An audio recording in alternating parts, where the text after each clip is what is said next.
வசித்து வரும் 86,000 பேருக்கு பட்டா வழங்க அமைச்சரவை கூட்டத்தில் ஒப்புதல் வழங்கியிருப்பதாக தெரிவித்திருக்கும் முதலமைச்சர் மு.க.ஸ்டாலின், ஏழை எளிய மக்களின் 63 ஆண்டு கால பிரச்சினைக்கு தீர்வு காணப்பட்டிருப்பதாக பெருமிதத்துடன் கூறியிருக்கிறார்.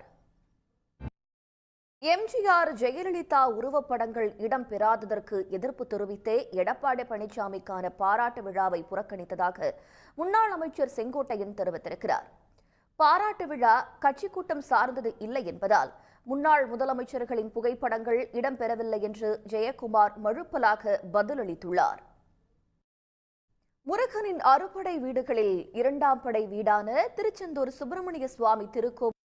அண்மை செய்திகளுக்கு தொடர்ந்து இணைந்திருங்கள் சன் நியூஸ் தொலைக்காட்சியுடன். இந்த நேரத்திற்கான தலைப்புச் செய்திகள். விழுப்புரம், வேலூர், தென்காசி உள்ளிட்ட 11 மாவட்டங்களில் கால் சென்டர் நடத்தி குறைந்த வட்டியில் கடன் தருவதாக கூறி மோசடியில் ஈடுபட்ட